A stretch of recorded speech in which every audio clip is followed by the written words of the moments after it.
Well, hello, everybody. It's our great pleasure today to welcome the conductor, Marc Minkowski, who is speaking to me via Zoom from Paris. And it's going to be such a delight to welcome him to conduct our concerts in January 25th, January 26th.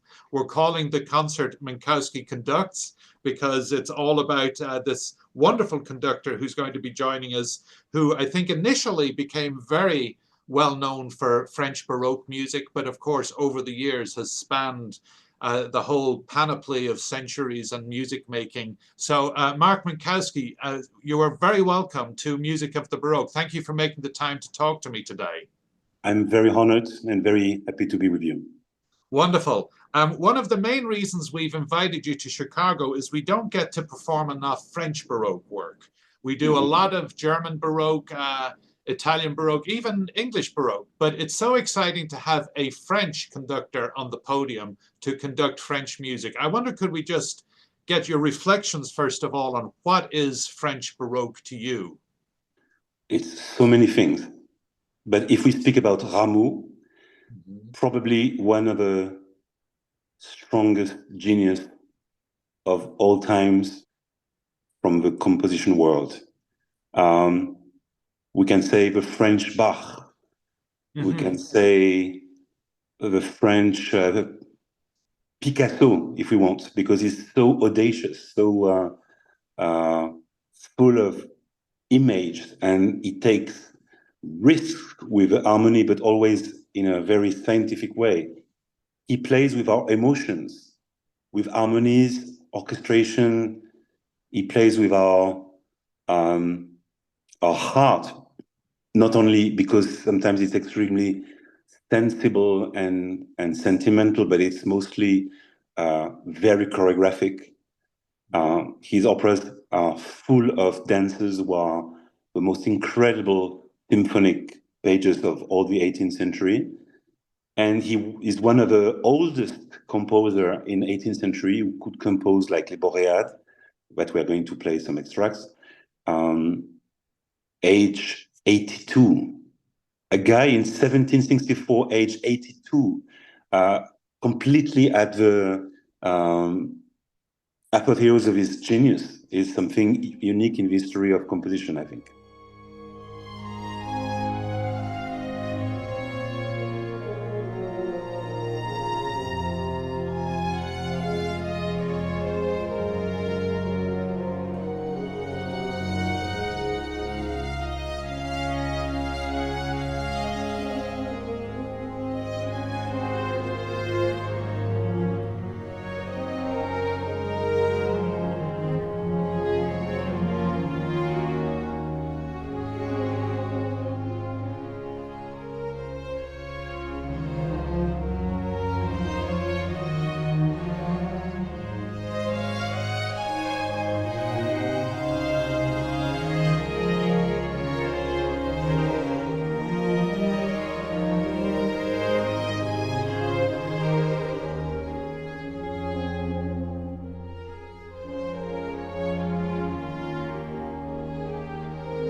Entrée de Polymnie, I think, is one of the strongest magnetic,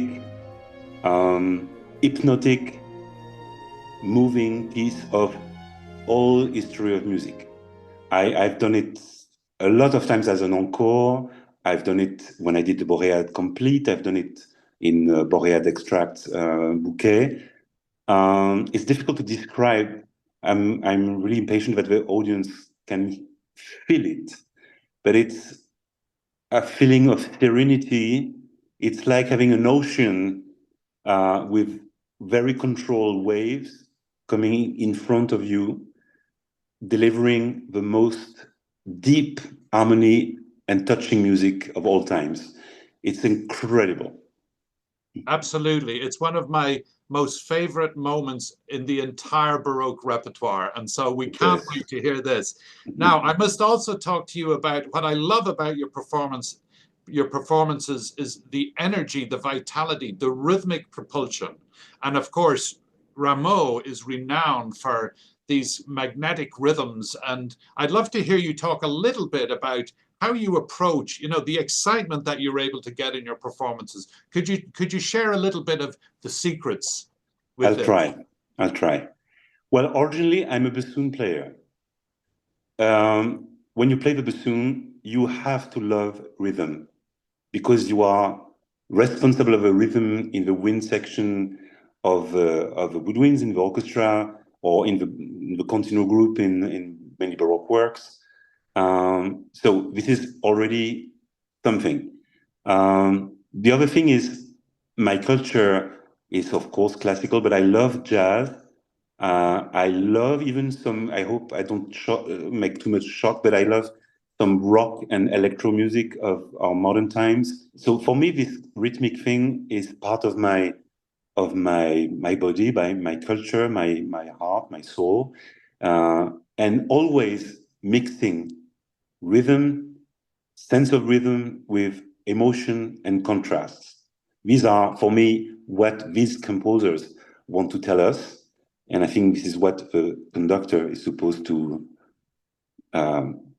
transport through the centuries.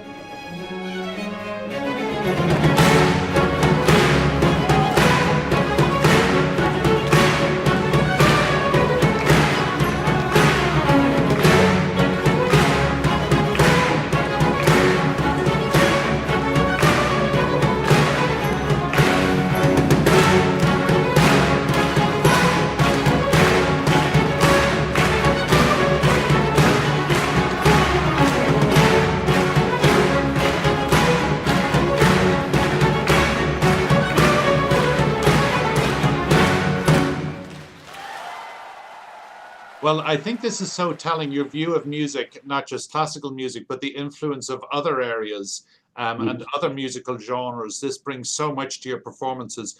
By the way, there is a little recording of shall we say, a Baroque adaptation of an ABBA hit. That's it. It's so much fun. And what I love is you approach it in a way with great seriousness, but the energy and spirit that you get from that, I just it's fabulous on every level. The quality of the performance, but also the breadth of your vision that music is a universe. Yeah, exactly. I'm very honored that you mentioned this encore, which I'm doing very often, and I hope to do more. I asked a friend of mine, a composer called Laurent Cousin, to make this arrangement of the Gimme, Gimme, Gimme, to come after some concerti grossi of Opus 6. And I asked him, please write something with solo violins, solo cello. And yeah, he combined some harmonies on the ABBA music, including a sort of folia variation and things like this. And it becomes extremely Baroque while we are just doing the urtext, if I can say. And it sounds also a bit of Western jumping rhythm because when you don't have a battery or the electric guitar, we have to do all the job with our bows. That's what makes it so magical.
In another interview that you did, I loved your the parallel that you drew between, you talked about Stanley Kubrick, the film director Stanley Kubrick, who on the one hand goes back 3 centuries with Barry Lyndon, this beautiful period film, and on the other hand, he directed 2001, this very modernistic film. And I like the way, to me, that resonates with the kind of conductor that you are. So I love this view of you embracing a wide world of music.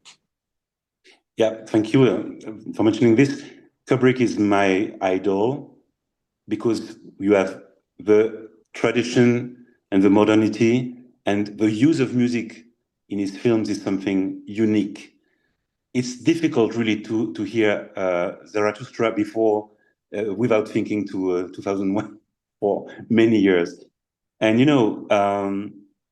my culture as a BB conductor, I was student in the Pierre Monteux Memorial School in Hancock, Maine, where I discovered all the symphonic world as a player, playing in the orchestra, and as an apprentice conductor. Pierre Monteux founded this school near Bangor, not so far from Boston. And he lived there and he was buried there. And when I was there, his wife, Doris, who was a dancer previously, was there, and she made even dedication of my score of Rite of Spring. I will never forget it. He founded this school, and many famous conductors were there, and the principle was to have students playing in the orchestra and then conducting, alternating all of this. Everybody had to play in the orchestra, which was a fantastic learning for everybody. And believe it or not, in Paris, my father, who was a famous doctor, had a nurse in his service, and she was the neighbor of the teaching director, the conducting teacher of this summer university, who was Pierre Monteux' main apprentice, main assistant. And this is how we met. And he told me, "Do you want to learn conducting? Come there, and you will learn something, young man." And yes, I learned. I was only 18 years old, being 2 months in America for first time in my life. So despite my accent, I am half American. My grandmother from New York, always spoke French with me, but I am half American in my heart, half Polish in the other direction, and even a third Czech. The only thing is with this gemischte salad is my culture is French. Je suis complètement français. But you have this wonderful heritage, really. Yeah. You must feel like a man of the world. I try to. And when we do music, we all have to be world citizens. And but the thing also is my grandmother was an American violinist. She made her studies in Geneva, then in Berlin. She studied with Flesch, Enesco, Chrysler. She made a debut recital in New York, playing a lot of incredible solo repertoire.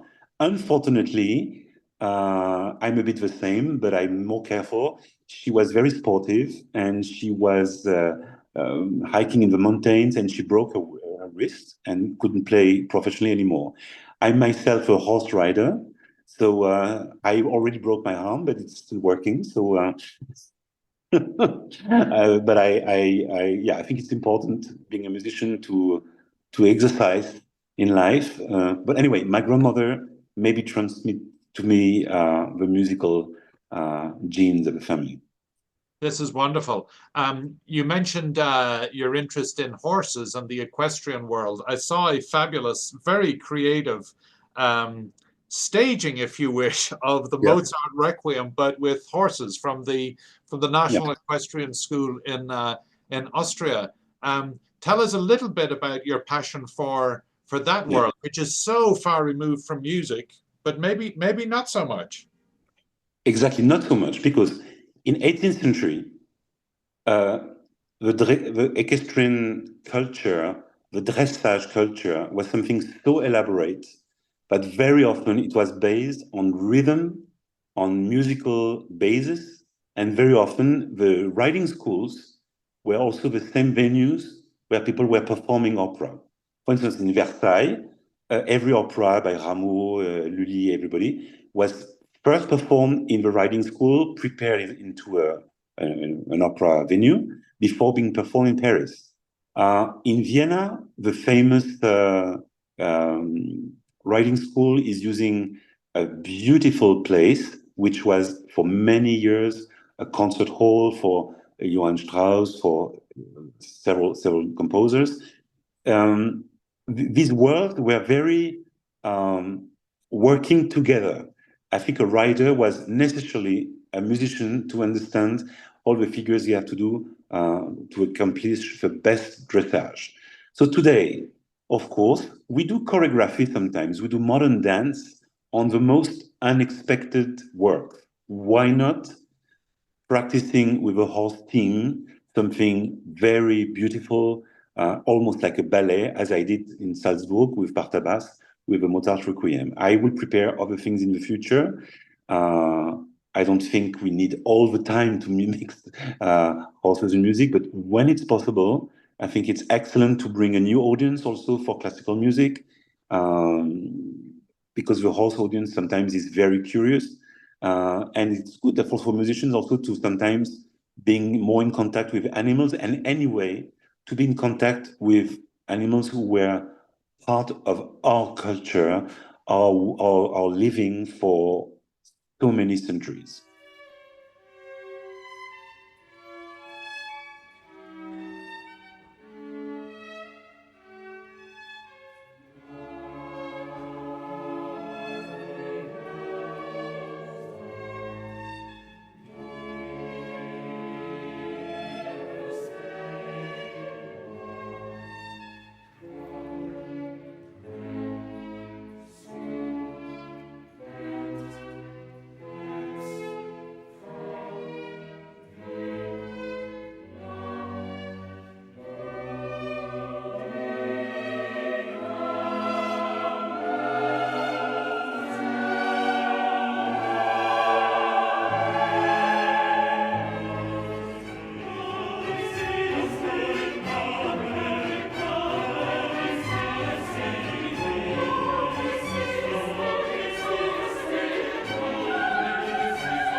Well, it's very exciting for us because, as I say, you bring this great gift of French Baroque music, and I feel what is going to be a very unique, authentic way, because we have you directing our ensemble and seeing the journey that you will take our musicians on, and the detail and the elegance that I have no doubt you will bring to this performance of Rameau. We also have Handel on the program, one of his Concerto Grosso, and we finish with Mozart's Jupiter Symphony. So we can't leave the interview without hearing a little bit about what Mozart means to you, and in particular this wonderful, substantial final symphony that he composed, the Jupiter. Yeah, of course. Mozart is, for all of us, the master, the very important one. even if they are all of them important. And sometimes I even meet musicians who are afraid to play Mozart. Oh my God. No, it's just a gift for us. And especially, I think these last symphonies are such a maturity, like opera without words, feeling. There is so much theater under every bar, every orchestral solo. Yeah, I think it's a wonderful combination. I'm so happy we could mix these three because Rameau is a bit like a new genius for us. Handel is the father of all and the father of Mozart. And Mozart is the emperor. He's the Star Wars ship, in a way. The starship, the Star Wars ship. I Yeah. love it. Well, thank you so much for making the time today. We are so excited. You're going to be our first concerts in the new year. And we will look forward to seeing you here in January. Thank you, Marc Minkowski, for joining me today. Pleasure.